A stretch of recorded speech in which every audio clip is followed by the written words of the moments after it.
It might be common for families to have conflicts or financial issues. Yet, there are probably also families who are somehow pulling it together and making an effort to get through everyday life. It's pretty clear which one is happier, don't you think? My name is Michelle. I've been called an oddball since I was a child. I don't know what's different about me. I only think I'm different because people say so. Being called different isn't a problem, but the real issue is being shunned by my own parents.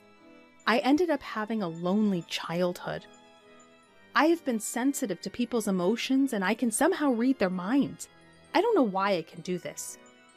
It's not like I can always see or feel it, but it's as natural to me as moving my hand or breathing. So I found it strange and couldn't understand why others couldn't do the same. There was a time when I felt a sinister aura or emotion, or whatever you call it, from a colleague my father brought home from work. I warned my mother to be careful with that person, but she didn't listen. Later on, that colleague managed my father into signing a contract as a guarantor for a loan. Although my mother didn't take my advice, when my father stepped away from the table with his colleague, I told him, "Dad, something is telling me that the word joint is dangerous. I don't know what joint means, but please be careful." So, my father hesitated and refused to sign as a joint guarantor. Thanks to that, when my colleague went bankrupt and couldn't repay the debt, my father was able to avoid shouldering all the debt. Another day, when I was shopping with my mother, I felt a wave of discomfort coming from behind us. When I turned around, I felt this wave coming from a man wearing sunglasses and a hat. "Mom, let's take that side street." Saying this, I grabbed my mother's hand and moved to the side street. My mother was confused and asked what was wrong, but just as we moved to the side street, we heard a shout of "Thief!" from the street we were just on. The man with the negative aura had snatched a woman's purse who was walking in front of him and ran off. The woman who had her purse snatched fell over from the momentum and got hurt pretty bad. If we hadn't moved to the side street and continued walking, the man's target would have been my mother. Such things happened frequently, and I was labeled as a strange and mysterious child. And paradoxically, my parents began to avoid me. I was lonely and isolated. What seemed normal to me was not perceived as normal by others. I began to keep my mind to myself, since being the strange, weird, and spooky child is who I am to others. I stopped expressing that, even if I felt something, it was something normal people don't feel. It was because I understood that if I didn't say something, they wouldn't say I was a weird kid, that I was just like a normal kid. I have a sister, Amy, who's 3 years younger than me. Unlike me, Amy's a regular kid. As the years go by, I find myself growing darker, retreating more into my shell. But Amy just gets cuter and more charming. It's clear who anyone would prefer. Our parents clearly started to favor Amy over me. Amy is such a lovely girl, but Michelle seems to be a bit on the darker side. Indeed, Michelle has become less odd lately, but she's still a bit different, isn't she? What they call odd was me refraining from talking about things only I could sense. It was my way of dealing with the world. I was fed up with how this power of mine was torturing me, and I was trying hard to suppress it. I wondered if my attempts to hide myself and appear normal were ironically making me seem abnormal, or if once labeled as the odd kid, the image just couldn't be erased. I grew up without receiving much love from my parents. On the other hand, Amy received all the love, including my share. Amy, who was pampered and raised, sensed my parents being cold and distant towards me. She started to look down on me. "I don't like being around you. It feels like your gloominess rubs off on me. I'm so cute, but your loner image brings me down." She started to insult me whenever she got the chance. Our parents just lightly scolded Amy, but they never seriously tried to correct her. When I was in 8th grade and Amy was in 5th grade, she was scouted by a talent agency on the street. I knew it! It's because I'm cute! They said I could even appear on TV. Amy, pleased with herself, started dreaming big, and our parents didn't seem entirely against it. You should calm down and think carefully. I sensed something shady about this. I spoke up, expressing the intuition that I had long suppressed because I didn't want Amy to get into trouble. Amy, who didn't know about my unique ability, said, "What's your problem? Are you just jealous because you're not cute and nobody approached you? Don't say weird things and stop interfering with me." She seemed furious. Even my parents, who knew about me, either forgot about it or were too excited about Amy standing on the glamorous stage, sided with Amy and criticized me. After that, I resolved to remain silent again. I told myself that there was nothing good in saying unnecessary things. One day, a student teacher came to my junior high school. He was a male college student who graduated from the school and aspired to be a physical education teacher. As he shared his dreams about education and gave a strong greeting, the teacher and students, especially the female students, were charmed. When he responded cheerfully to the girls' excited cheers, I sensed a dark aura from him. I had always vowed to hide myself and not reveal my unique abilities. But seeing my classmates potentially in danger, I decided to break my self-imposed rule. I chose a teacher who seemed understanding and talked to them. I know this is sudden, but please believe me and help me. The teacher was puzzled by my sudden request, but she agreed to stake out a certain location after school just as I asked. I didn't tell the teacher the details. I had no reason to think they would believe me, but the fact that they agreed to help without any explanation might mean they're not an ordinary person either. And the next day, the school was in an uproar.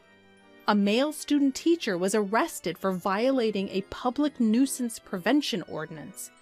The location where the teacher staked out was near the girls' restroom, and within 15 minutes of starting the stakeout, the student teacher appeared, entered the girls' restroom, and installed a video camera. The teacher caught him in the act. Thanks to that, female students were saved from being secretly filmed, and their dignity was protected. Meanwhile, my sister, who was scouted by a talent agency, proudly joined the agency, but there were no real lessons or auditions. She only had to pay expensive membership and lesson fees. Then, suddenly, the agency closed down, leaving an empty shell. In short, my sister was scammed. She cried and screamed, directing her anger at me. "It's all because you said weird things! My future is ruined! It's all your fault!" It didn't make any sense, but my sister seemed to truly believe it. Maybe that's the only way she could handle it, but for me, it was a disaster and a nuisance. Our parents didn't say such unreasonable things, but their attitude became more distant towards me and more supportive of my sister. I ended up feeling lonely again, as the odd one out. I was happy that I could help everyone at school, but I was terrified that my actions would corner myself. That's when I received a call from the teacher who had listened to my story, asking me to come to the staff room. Worried that I would be labeled as strange again, I opened the door to the teacher's staff room. "You knew something like that was going to happen, didn't you?" The teacher asked me in a low voice without any preamble. Thinking there was no point in pretending, I gathered my courage and told the teacher about my mysterious power. "I thought so. I know there are very few people like you." For the first time, someone showed understanding for my situation. The teacher said they knew someone with a power like mine, and that's why they could understand. Actually, that person is my aunt, and I've been listening to her stories for a long time. You must be worried about a lot of things because of your power. Maybe getting advice from someone who's been in your shoes will help clear your mind. Saying that, the teacher introduced me to the person. The person looked at me with kind eyes and said, "It's natural to be worried," and, "But you don't need to suffer." I was drawn to their gentle yet deep eyes that seemed to see through everything. The person's name was Haley, and she had the same kind of power as me since she was a child, and she had experienced a lot of struggles and hiding herself throughout her life.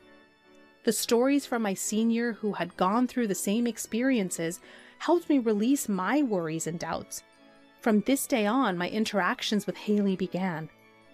I called Haley my mentor, but she just gave a wry smile and said, "Please don't." Thanks to Haley, or rather my mentor, I changed. I had been living my life hiding as a quiet, unnoticeable existence.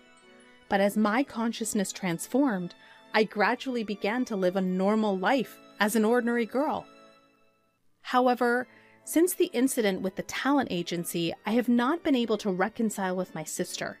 If anything, it feels like we're drifting apart. It's become normal for her not to talk to me, and when she does, it's just to complain or insult me for no reason. I often have no idea what triggers her mood switches. My power couldn't predict my sister's emotional changes either. Just because you got into college doesn't mean you're all that. It's not even that great of a level, and you're so happy-go-lucky. My sister, who had been expected to get into her top choice high school, ended up at her second choice safety school. Because of that, she got mad when I got into my first choice college. It's not like I'm full of myself or brag to her. She just disses me because of her own assumptions. Our parents only try to appease my upset sister and keep their distance from me, as if telling me to stay away from her. It seemed that my sister didn't like the fact that I had become brighter since meeting my mentor. To my sister, I had to be a dark and gloomy girl who was inferior to her. But my sister is really smart. It was surprising that she failed her high school entrance exams. Of course, she was filled with frustration, and she poured all of that into studying at her new high school. As a result, she was at the top of her class for all 3 years and got accepted into a prestigious national university in one shot. I got into the most difficult university. Your college doesn't even come close to mine. I lightly responded with, "That's true," to my satisfied sister because I knew there was nothing good to come from getting too involved with her. However, my sister thought that my light reaction was belittling her accomplishments and unleashed a barrage of verbal abuse at me. Both my parents were at their wits' end with my sister, who couldn't be calmed down once she lost her temper, and all they could do was watch nervously. My parents blamed me for causing the trouble and eventually ended up calling me a troublemaker. I wanted to argue back about who the real problem child was, but I always swallowed my words to avoid complicating things further. Setting aside my sister's issues, as I approached college graduation, I had to seriously confront my own career path. Although I was no longer as introverted as I used to be, I still struggled with socializing and had little confidence in building good relationships with others. My ability allowed me to detect people's negative emotions. While I could sense positive emotions as well, it seemed people were more prone to negative ones, which made detecting such negativity painful for me. Throughout my school life, I was tormented by these swirling negative emotions and had come close to losing faith in people. Could someone like me really manage to work at a company? I decided to consult my mentor about this dilemma. I wanted to learn how she had overcome similar issues, as I was sure she had faced them as well. "I have experienced the same worries as you. Maybe you should consider doing the kind of work I do." My mentor used to work as a fortune teller and a counselor, helping people resolve their problems. She could use her abilities to their fullest extent and contribute to the world and people around her. Also, she was able to work freelance, which meant she didn't have to belong to any organization, and there were fewer chances of getting entangled in human relationships or being affected by other people's emotions. It's the perfect job for people like us. Encouraged by my mentor, I decided to pursue the same line of work. She taught me everything from how to do the job to how to acquire clients. Nowadays, thanks to the internet, it's possible to work from home without any issues. When I told my parents and sister that I would not seek employment after graduation and work from home instead, they responded, "What's that? What kind of job is that? Seems so dumb." You'll be home all the time? At least make sure to do the housework. Can you even make a living doing that? How will you cover living expenses? Well, as long as you contribute to the household, do whatever you want. While I expected such a response from my parents, it made me feel a little lonely that they didn't support me more. I felt sad thinking about their demands for housework and money. My mood darkened, and so my life working from home began. At first, I didn't have any job requests, and I struggled day by day. But with my mentor's help, I gradually got the hang of it and started to make a living. For about a year, I couldn't contribute financially to the household, so I focused on doing the housework. My dad seemed unsatisfied, but my mom was relieved and kept him in check. After about a year, when I finally started contributing financially, my dad mocked me by saying, "Finally, you're able to earn some pocket change, huh?" But I could tell that he was actually quite satisfied with the money. However, even though I was contributing, the amount of housework I had to do didn't decrease, and our lives remained unchanged. Then, after another 2 years, my sister graduated from college and secured a job at a foreign company. Unlike you, I'm an elite. You're just unemployed, living at the bottom of the barrel. It's so depressing to have you as a sister. My sister, who had successfully landed a job, started to belittle me for working from home. What are you even doing working from home? That's just like playing. You're nothing more than a parasite living at home. At times, she'd say, "It's really weird not to work outside. I'm working my butt off, earning everyone's respect, and now I've been promoted to team leader. My pay is going to increase, and I'm probably earning about 10 times more than you. There's no way a homebody like you can earn that much."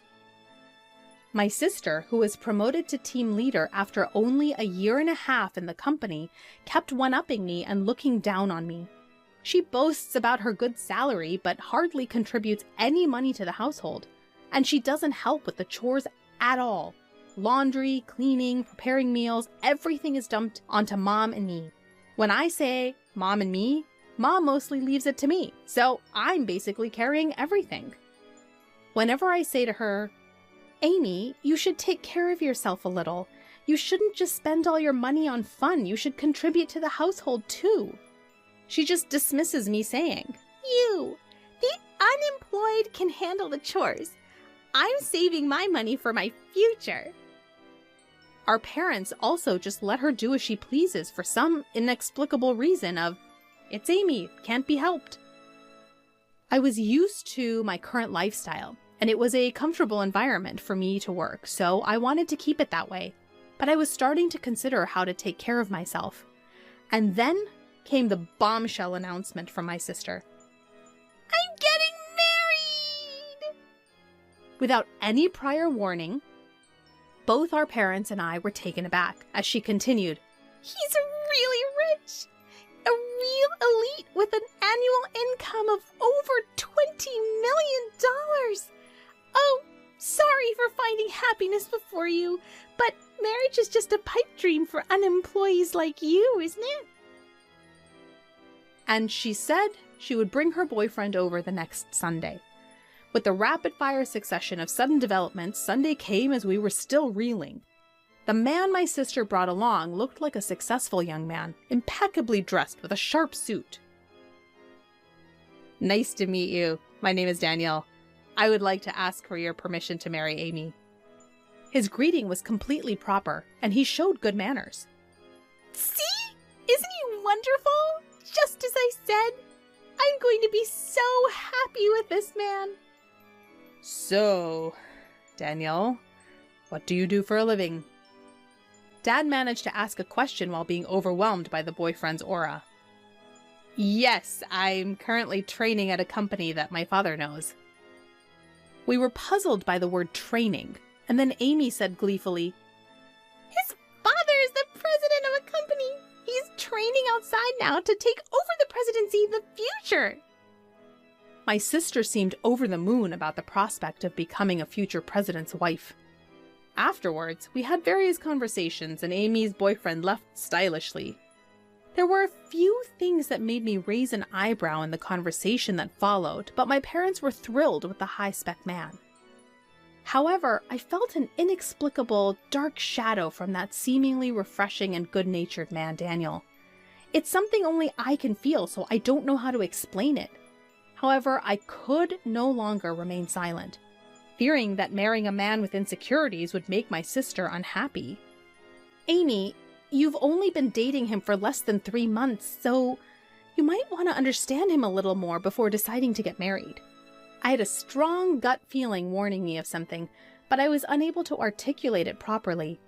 All I could do was attempt to caution Amy using general advice. What are you talking about, sis? He's an elite and a future CEO. You won't find anyone better than him. Oh, I see. You're jealous, aren't you? You're bitter because you're comparing your life to my happy one. Poor jobless sis. Even our parents got angry at me for getting in the way of a rich man becoming part of our family. You're just unemployed, so at the very least, stop interfering with your sister's happiness. It was clear to me that our parents were hoping to secure a comfortable old age by marrying Amy off to a wealthy man. Frustrated by my inability to effectively communicate my concern about the dark shadow, I sensed looming over Amy. My head was spinning. In the meantime, the two got engaged, and a meeting between both families took place. Daniel's parents, like him, carried an air of freshness about them, but I felt the same ominous cloud hidden behind them. However, I was unable to convey this danger to my overjoyed sister and parents, and before I knew it, the day of the wedding had arrived. The CEO of our company is attending today's reception. Can you comprehend how much I'm appreciated and anticipated in my company?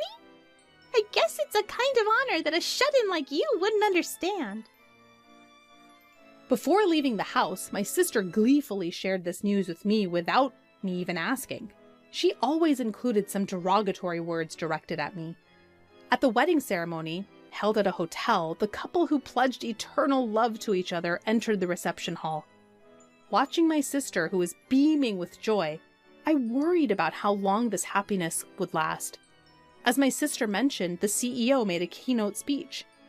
Naturally, it was full of praise for my sister, which delighted her. Once the speeches were over, food and drinks were served to each table. There were all sorts of delicious-looking dishes, but I started to feel a sense of discomfort gradually. That's because no dishes were being served in front of me. At first, I thought it was just late, but other tables were already being served drinks, appetizers, and so on, one after another. Clearly, something was off.